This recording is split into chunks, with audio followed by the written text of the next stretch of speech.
পাকা লিচুর রঙে রঙিন হয়ে উঠেছে যশোরের বাজার। ইতিমধ্যে মোজাফফর জাতের দেশি লিচুর সঙ্গে সুস্বাদু মুম্বাই জাতের লিচু বাজারে আসতে শুরু করেছে। কিন্তু চলতি মৌসুমে টানা তাপপ্রবাহে লিচুর ফলন তেমন ভালো হয়নি। একটি গাছে গত বছর যেখানে অন্তত 5,000 লিচু পাওয়া যেত, এবার সেই গাছে লিচু মিলছে 3,000 থেকে 3,500। এবার চড়া দাম দিয়ে লিচু খেতে হচ্ছে বললেন চাষি ও ব্যবসায়ীরা। আবহাওয়া কার্যালয় সূত্রে জানা যায়, গত 17 এপ্রিল থেকে টানা 14 দিন জেলায় 40 ডিগ্রি সেলসিয়াসের ওপরে তাপমাত্রা রেকর্ড করা হয়েছে। এরপর থেকে তাপমাত্রা 40 থেকে 42 ডিগ্রির মধ্যে ছিল। মূলত মে মাসের মধ্যে প্রথম সপ্তাহ পর তাপমাত্রা কমতে শুরু করে।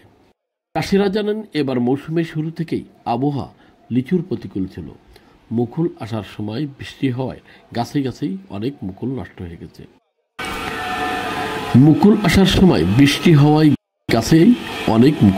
হয়ে গেছে। এরপর গুটি হওয়ার সময় শুরু হয় তাপপ্রবাহ।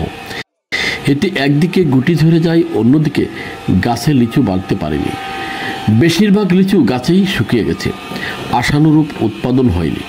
প্রতিটি গাছ থেকে 5,000 লিচুর প্রত্যাশা থাকলেও 3,000 থেকে 3,500 লিচু পাওয়া যাচ্ছে।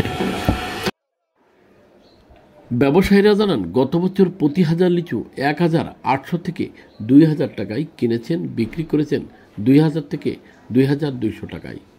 এবার বাগান থেকেই 2,500 থেকে 2,800 টাকায় কিনতে হচ্ছে লিচু। খুচরা বাজারে 3,000 টাকার উপরে লিচি বিক্রি করতে হচ্ছে তাদের। আমাদের যশোরের মাল প্রায় শেষের পথে।